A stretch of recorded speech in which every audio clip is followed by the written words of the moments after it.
नमस्कार दोस्तों, आज मैं आपको शुक्रवार संतोषी माता व्रत की कथा सुनाऊंगी। आप सभी मेरे साथ बोलिए, संतोषी माता की जय। शुक्रवार के दिन माँ संतोषी का व्रत पूजन किया जाता है। इस पूजा के दौरान माता की आरती, पूजन तथा अंत में माता की कथा सुनी जाती है। आइए सुनते हैं शुक्रवार के दिन किए जाने वाली संतोषी माता की व्रत कथा। एक बुढ़िया थी, उसके 7 बेटे थे। 6 कमाने वाले थे, जबकि एक निकम्मा था। बुढ़िया 6 बेटों की रसोई बनाती, भोजन कराती और उनसे जो कुछ जूठन बचती वह 7वें को दे देती। एक दिन वह पत्नी से बोला, देखो मेरी माँ को मुझ पर कितना प्रेम है। वह बोली, क्यों नहीं, सबका जूठा जो तुम्हें खिलाती है। वह बोला, ऐसा नहीं हो सकता है, मैं जब तक आँखों से ना देख लूँ मान नहीं सकता। बहू हंसकर बोली, देख लोगे तो मानोगे। कुछ दिन बाद त्यौहार आया। घर में 7 प्रकार के भोजन और चूरमे के लड्डू बने। वह जांचने को सिर दुखने का बहाना कर पतला वस्त्र सिर पर ओढ़े रसोई घर में सो गया। वह कपड़े में से सब देखता रहा। 6 भाई भोजन करने आए। उसने देखा माँ ने उनके लिए सुंदर आसन बिछाया, नाना प्रकार की रसोई परोसी और आग्रह करके उन्हें बिठाया। वह देखता रहा। 6 भाई भोजन करके उठे तब माँ ने उनकी जूठी थालियों में से लड्डुओं के टुकड़े उठाकर एक लड्डू बनाया। जूठन साफ कर बुढ़िया माँ ने उसे पुकारा, बेटा 6 भाई भोजन कर गए हैं, अब तू ही बाकी है, उठ तू कब खाएगा। वह कहने लगा, माँ मुझे भोजन नहीं करना, मैं अब परदेश जा रहा हूँ। माँ ने कहा, कल जाता हो तो आज चला जा। वह बोला, हाँ आज ही जा रहा हूँ। यह कहकर वह घर से निकल गया। चलते समय पत्नी की याद आ गई। वह गौशाला में कंडे थाप रही थी। वहाँ जाकर बोला, हम जावे परदेश आवे कुछ काल, तुम रहियो संतोष से धर्म आपनो पाल। जाओ पिया आनंद से हमारो सोच हटाए, राम भरोसे हम रहे ईश्वर तुम्हें सहाय। 2 निशानी आपन देख धरू मैं धीर, सुधीमती हमारी बिसारियो रखियो मन गंभीर। वह बोला, मेरे पास तो कुछ नहीं, यह अंगूठी है, सो ले ले और अपनी कुछ निशानी मुझे दे दे। वह बोली, मेरे पास क्या है, यह गोबर भरा थाल है। यह कहकर उसकी पीठ पर गोबर के हाथ की थाप मार दी। वह चल दिया। चलते चलते दूर देश पहुँचा। वहाँ एक साहूकार की दुकान थी। वहाँ जाकर कहने लगा, भाई मुझे नौकरी पर रख लो। साहूकार को ज़रूरत थी। बोला, रह जा। लड़के ने पूछा, तनख्वाह क्या दोगे। साहूकार ने कहा, काम देख कर दाम मिलेगा। साहूकार की नौकरी मिली। वह सुबह 7 बजे से 10 बजे तक नौकरी पर जाने लगा। कुछ दिनों में दुकान का सारा लेन देन, हिसाब किताब, ग्राहकों को माल बेचना, सारा काम करने लगा। साहूकार के 7-8 नौकर थे। वे सब चक्कर खाने लगे, यह तो बहुत होशियार बन गया है। सेठ ने भी काम देखा और 3 महीने में ही उसे आधे मुनाफे का हिस्सेदार बना लिया। वह कुछ वर्ष में ही नामी सेठ बन गया और मालिक सारा कारोबार उस पर छोड़कर चला गया। इधर उसकी पत्नी को सास ससुर दुख देने लगे। सारी गृहस्थी का काम करा के उसे लकड़ी लेने जंगल में भेजते। इस बीच घर के आटे से जो भूसी निकलती उसकी रोटी बनाकर रख दी जाती और फूटे नारियल की नारेली में पानी। एक दिन वह लकड़ी लेने जा रही थी। रास्ते में बहुत सी स्त्रियां संतोषी माता का व्रत करती दिखाई दी। वह वहां खड़ी होकर कथा सुनने लगी और पूछा, बहनों, तुम किस देवता का व्रत करती हो और उसके करने से क्या फल मिलता है? यदि तुम इस व्रत का विधान मुझे समझा कर कहोगे तो मैं तुम्हारा बड़ा एहसान मानूंगी। तब उनमें से एक स्त्री बोली, सुनो, यह संतोषी माता का व्रत है। इसके करने से निर्धनता, दरिद्रता का नाश होता है और जो कुछ मन में कामना हो सब संतोषी माता की कृपा से पूरी होती है। तब उसने उससे व्रत की विधि पूछी। वह भक्तिनी स्त्री बोली, 1.25 आने का गुड़ का चना लेना, इच्छा हो तो 5.25 आने का ले लेना या 1.25 रुपये का भी सहूलियत के अनुसार लाना। बिना परेशानी और श्रद्धा व प्रेम से जितना भी बन पड़े सवैया लेना। प्रत्येक शुक्रवार को निराहार रहकर कथा सुनना। इसके बीच क्रम टूटे नहीं, लगातार नियम का पालन करना। सुनने वाला कोई ना मिले तो घी का दीपक जलाना, उसके आगे या जल के पात्र को सामने रखकर कथा कहना। जब कार्य सिद्ध ना हो तो नियम का पालन करना और कार्य सिद्ध हो जाने पर व्रत का उद्यापन करना। 3 मास में माता फल पूरा करती है।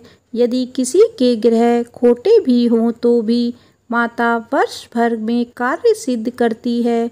फल सिद्ध होने पर उद्यापन करना चाहिए, बीच में नहीं।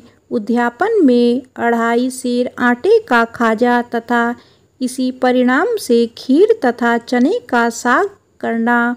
8 लड़कों को भोजन कराना। जहाँ तक मिले देवर जेठ भाई बंधु के हो, ना मिले तो रिश्तेदारों और पास पड़ोसियों को बुलाना, उन्हें भोजन करा, यथाशक्ति दक्षिणा दे। माता का नियम पूरा करना। उस दिन घर में खटाई ना खाना। यह सुन बुढ़िया के लड़के की बहू जल्दी रास्ते में लकड़ी के बोझ को बेच दिया और उन पैसों से गुड़ चना ले माता के व्रत की तैयारी कर आगे चली और सामने मंदिर देखकर पूछने लगी, यह मंदिर किसका है? सब कहने लगे, संतोषी माता का मंदिर है। यह सुनकर माता के मंदिर में जाकर चरणों में लौटने लगी। दीन हो विनती करने लगी, माँ, मैं निपट अज्ञानी हूँ, व्रत के कुछ भी नियम नहीं जानती, मैं दुखी हूँ। हे माता जगत जननी, मेरा दुख दूर कर, मैं तेरी शरण में हूँ। माता को दया आई। एक शुक्रवार बीता कि दूसरे को उसके पति का पत्र आया और तीसरे शुक्रवार को उसका भेजा हुआ पैसा आ पहुँचा। यह देख जेठ जेठानी मुँह सिकोड़ने लगे। लड़के ताने देने लगे। काकी के पास पत्र आने लगे, रुपया आने लगा। अब तो काकी की खातिर बढ़ेगी। बेचारी सरलता से कहती, भैया कागज आवे रुपया आवे, हम सब के लिए अच्छा है। ऐसा कहकर आँखों में आंसू भरकर संतोषी माता के मंदिर में आ मातेश्वरी के चरणों में गिरकर रोने लगी। माँ, मैंने तुझसे पैसा कम मांगा है, मुझे पैसे से क्या काम है, मुझे तो अपने सुहाग से काम है, मैं तो अपने स्वामी के दर्शन मांगती हूँ। तब माता ने प्रसन्न होकर कहा, जा बेटी, तेरा स्वामी आएगा। यह सुनकर खुशी से बावली होकर घर में जा काम करने लगी। अब संतोषी माँ विचार करने लगी, इस भोली पुत्री को मैंने कह तो दिया कि तेरा पति आएगा, लेकिन कैसे? वह तो इसे स्वप्न में भी याद नहीं करता। उसे याद दिलाने को मुझे ही जाना पड़ेगा। इस तरह माताजी उस बुढ़िया के बेटे के पास जा स्वप्न में प्रकट होकर कहने लगी, साहूकार के बेटे सो रहा है या जागता है? वह कहने लगा, माता सोता भी नहीं जागता भी नहीं, कहो क्या आज्ञा है? माँ कहने लगी, तेरे घर बार कुछ है कि नहीं? वह बोला, मेरे पास सब कुछ है, माँ बाप है, बहू है, क्या कमी है? माँ बोली, भोले पुत्र, तेरी बहू घोर कष्ट उठा रही है, तेरे माँ बाप उसे परेशानी दे रहे हैं, वह तेरे लिए तरस रही है, तू उसकी सुध ले। वह बोला, हाँ माता जी, यह तो मालूम है, परंतु जाऊँ तो कैसे? परदेश की बात है, लेन देन का कोई हिसाब नहीं, कोई जाने का रास्ता नहीं आता, कैसे चला जाऊँ? माँ कहने लगी, मेरी बात मान, सवेरे नहा धोकर संतोषी माता का नाम ले, घी का दीपक जला, दंडवत कर, दुकान पर जा बैठ। देखते देखते सारा लेन देन चुक जाएगा, जमा का माल बिक जाएगा, साँझ होते होते धन का भारी ढेर लग जाएगा। अब बूढ़े की बात मानकर वह नहा धोकर संतोषी माता को दंडवत घी का दीपक जला दुकान पर बैठ जाता है। थोड़ी देर में देने वाले रुपया लाने लगे, लेने वाले हिसाब लेने लगे। कोठे में भरे सामान के खरीदार नगद दाम से सौदा करने लगे। शाम तक धन का भारी ढेर लग गया। मन में माता का नाम ले चमत्कार देख प्रसन्न हो घर ले जाने के वास्ते गहना कपड़ा सामान खरीदने लगा। यहाँ काम से निपट तुरंत घर को रवाना हुआ। उधर उसकी पत्नी जंगल में लकड़ी लेने जाती है। लौटते वक्त माता जी के मंदिर में विश्राम करती। वह तो उसके प्रतिदिन रुकने का जो स्थान ठहरा।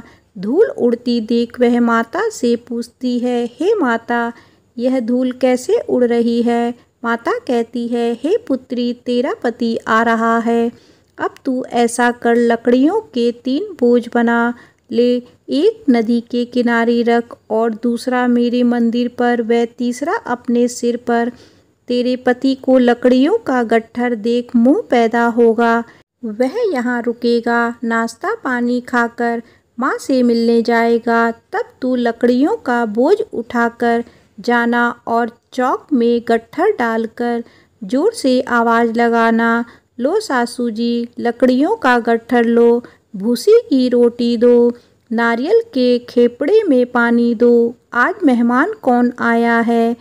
माता जी से बहुत अच्छा कहकर वह प्रसन्न मन से लकड़ियों के 3 गट्ठर बनाई। एक नदी के किनारे पर और एक माता जी के मंदिर पर रखा। इतने में मुसाफिर आ पहुँचा। सूखी लकड़ी देख उसकी इच्छा उत्पन्न हुई कि हम यहीं पर विश्राम करें और भोजन बनाकर खा पीकर गांव जाएं। इसी तरह रुककर भोजन बना, विश्राम करके गांव को गया। सबसे प्रेम से मिला। उसी समय सिर पर लकड़ी का गट्ठर लिए वह उतावली सी आती है। लकड़ियों का भारी बोझ आंगन में डालकर जोर से 3 आवाज़ देती है, लो सासू जी, लकड़ियों का गट्ठर लो, भूसी की रोटी दो, आज मेहमान कौन आया है? यह सुनकर उसकी सास बाहर आकर अपने दिए हुए कष्टों को बुलाने हेतु कहती है, बहू ऐसा क्यों कहती है? तेरा मालिक ही तो आया है, आ बैठ, मीठा भात खा, भोजन कर, कपड़े गहने पहन। उसकी आवाज़ सुन उसका पति बाहर आता है। अंगूठी देख व्याकुल हो जाता है। माँ से पूछता है, माँ यह कौन है? माँ बोली, बेटा यह तेरी बहू है।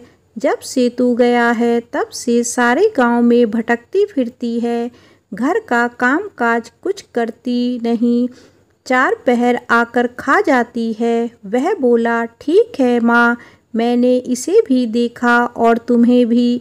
अब दूसरे घर की ताली दो, उसमें रहूँगा। माँ बोली, ठीक है, जैसी तेरी मर्जी। तब वह दूसरे मकान की तीसरी मंजिल का कमरा खोल सारा सामान जमाया। एक दिन में राजा के महल जैसा ठाट बाट बन गया।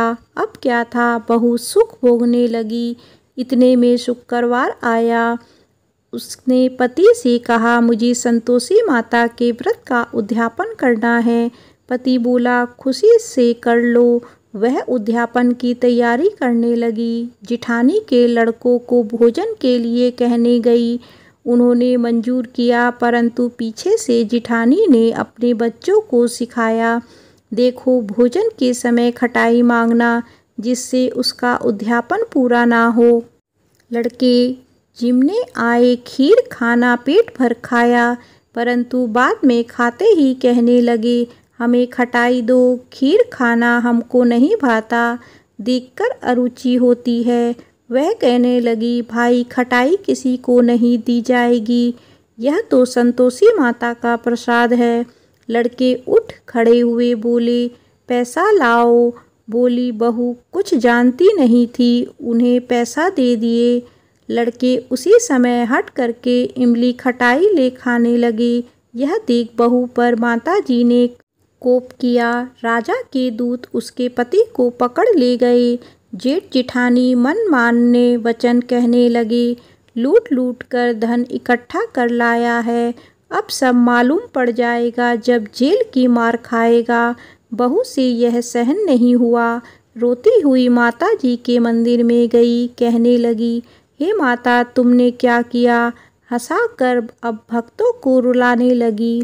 माता बोली, बेटी तूने उद्यापन करके मेरा व्रत भंग किया है। वह कहने लगी, माता मैंने कुछ अपराध किया है, मैंने तो भूल से लड़कों को पैसे दे दिए थे, मुझे क्षमा करो, मैं फिर तुम्हारा उद्यापन करूँगी। माँ बोली, अब भूल मत करना। वह कहती है, अब भूल नहीं होगी, अब बतलाओ वे कैसे आएंगे? माँ बोली, जा पुत्री, तेरा पति तुझे रास्ते में आता मिलेगा। वह निकली, राह में पति आता मिला। वह पूछी, कहाँ गए थे? वह कहने लगा, इतना धन जो कमाया है उसका टैक्स राजा ने मांगा था, वह भरने गया था। वह प्रसन्न हो बोली, भला हुआ, अब घर चलो। कुछ दिन बाद फिर शुक्रवार आया। वह बोली, मुझे फिर माता का उद्यापन करना है। पति ने कहा, करो। फिर बहू जेठ के लड़कों को भोजन को कहने गई।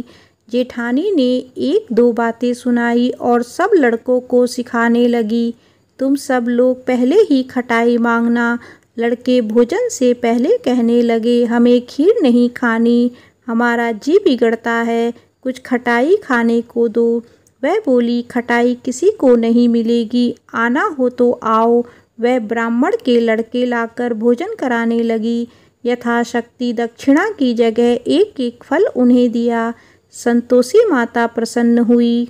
माता की कृपा होते ही 9वें मास में उसके चंद्रमा के समान सुंदर पुत्र प्राप्त हुआ। पुत्र को पाकर प्रतिदिन माता जी के मंदिर को जाने लगी। माँ ने सोचा, यह रोज आती है, आज क्यों ना इसके घर चलूँ। यह विचार कर माता ने भयानक रूप बनाया। गुड़ चने से सना मुख, ऊपर सूंड के समान ओठ, उस पर मक्खियाँ भिनभिना कर रही थी। दहेली पर पैर रखते ही उसकी सास चिल्लाई, देखो रे कैसी चुड़ैल डाइन चली आ रही है, लड़के इसे भगाओ, नहीं तो किसी को खा जाएगी। लड़के भगाने लगे, चिल्लाकर खिड़की बंद करने लगे। बहू रोशनदान में से देख रही थी। प्रसन्नता से पागली बन चिल्लाने लगी, आज मेरी माताजी मेरे घर आई हैं। वह बच्चे को दूध पीने से हटाती है। इतने में सास का क्रोध फट पड़ता है। वह बोली, क्या उतावली हुई है, बच्चे को पटक दिया। इतने में माँ के प्रताप से लड़के नजर आने लगे। वह बोली, माँ मैं जिसका व्रत करती हूँ यह संतोषी माता है। सबने माता जी के चरण पकड़ लिए और विनती कर कहने लगे, हे माता हम मूर्ख हैं, अज्ञानी हैं, तुम्हारे व्रत की विधि हम नहीं जानते। व्रत भंग कर हमने बड़ा अपराध किया है। जग माता आप हमारा अपराध क्षमा करो। इस प्रकार माता प्रसन्न हुई। बहू को प्रसन्न हो जैसा फल दिया वैसा माता सबको दे। जो पढ़े उसका मनोरथ पूर्ण हो। बोलिए संतोषी माता की जय।